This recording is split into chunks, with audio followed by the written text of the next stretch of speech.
In this lecture video, we are going to learn about mechanical equilibrium. We now have the ability to apply two conditions in mechanical equilibrium. One we already know that we learned earlier in the semester, and that is the idea that force net is equal to zero. Because we're in mechanical equilibrium, whenever the object is not having a change in motion or a change in velocity or acceleration. So we already know that force net equals zero when the object is either at rest or has constant velocity. We're now going to add our second condition for mechanical equilibrium, and that's when you sum the torques and it equals zero. And that means the object is not rotating. So there may be forces and thus torques applied to the system, but they balance out in such a way that the object doesn't actually move or accelerate.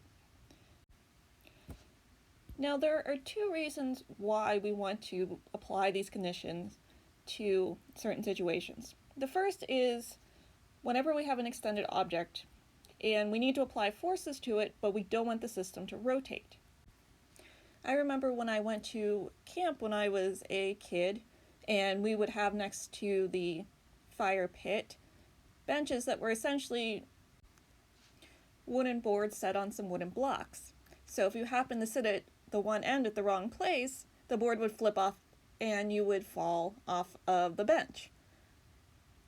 Now, that might be a funny camp story, but there are larger scale situations like building a suspension bridge where you don't want something like that to happen. The other reason why we need to do problems like this is something we're going to find out at the end of topic 9 notes, where we're going to talk about how much extended objects stretch when force is applied to them. So whenever you're designing something like a suspension bridge, you don't want the weight of the cars to stretch cables so much that they actually break. So you need to be able to figure out how much tension is in each of the cables so that you make sure that it's not beyond the limit of the cables. Just like we did with Newton's second law problems, we are going to have problem-solving steps that you will need to apply. So step 1 is to draw a picture. And this is going to be similar to what you did with the free body diagrams, only now we actually care about the dimensions of the system. So we can't reduce our system down to a dot, because remember, torque is force times the distance from where R equals 0 is to where that force is applied. So we care about where that force applied in the system is located. So we need to draw a picture labeling the location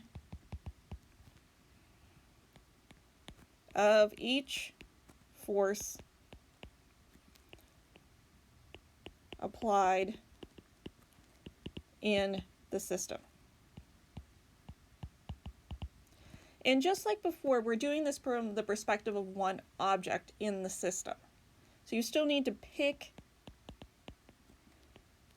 an object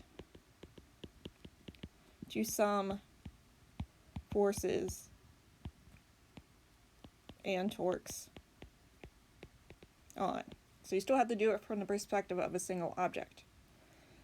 The second thing you need to do is define where R is equal to 0. Now, when we did problems where the object is actually rotating, it made the most sense to put the R equals 0 at the rotation point. But these systems are not supposed to be rotating, so there's no obvious place to put R equals 0 at. And typically there's a strategy to this because we want to put R equals 0 at a place where we have a force we don't know and don't want to find. That way, when we take the force, the variable times 0, the variable disappears because anything times 0 is 0. So it allows us to eliminate an unknown from the system.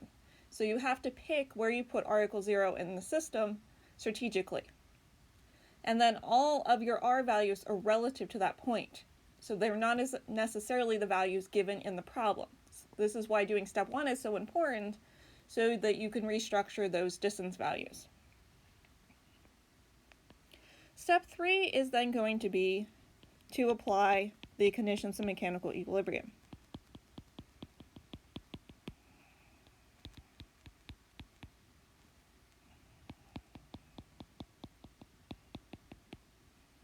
And the order you do torque net equals 0 and force net equals 0 depends upon the problem. And then finally you need to solve the system of equations.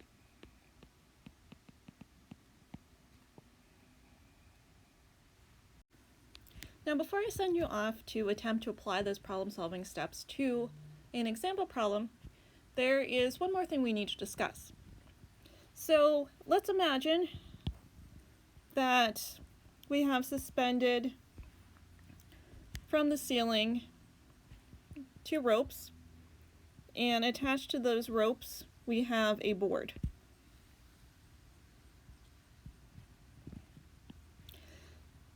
Now as we go through and attempt to apply our problem-solving steps, we know that there are 3 forces in this system.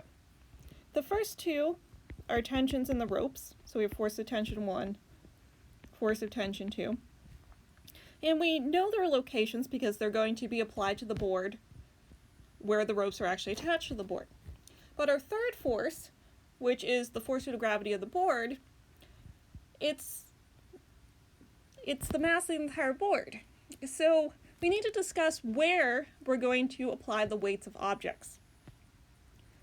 Now, if you imagine if you have the same board, but instead of being suspended from our ropes, we're trying to set it up on a pivot. If you ever tried to balance a pencil on your finger, you're kind of looking for that center point where there's equal mass on this side compared to this side. And that's where it's going to balance, because the weight here is balanced out by the weight on this side. And we refer to that point where it actually balances, so where you would actually put the board on the pivot so it balances, as the center of mass. So we are going to apply the force due to gravity of an extended object at the center of mass of that object. And if the extended object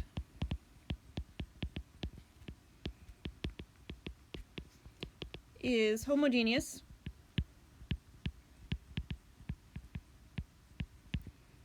meaning that it has uniform material throughout, and symmetric, meaning that the same mass and the same shape of board is here compared to over here,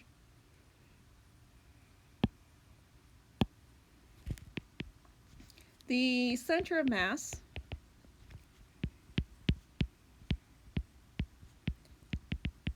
will be at the center of the object.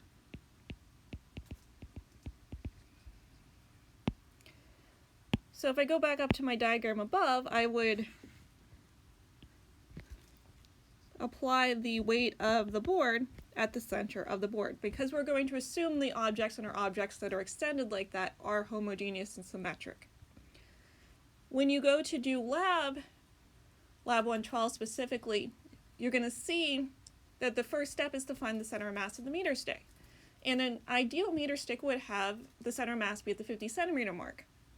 However, in Lab, we deal in the real world, and you're going to find that we have to adjust where we put the pivot at to end up at the center of mass, because it's going to be somewhere around I think the 51 centimeter mark, so not quite at the 50 centimeter mark, because it's a real meter stick and not our ideal homogeneous symmetric object meter stick. So keep that in mind. When we talk about extended objects like a board or a meter stick, we're going to apply the force due to gravity at the center of that object.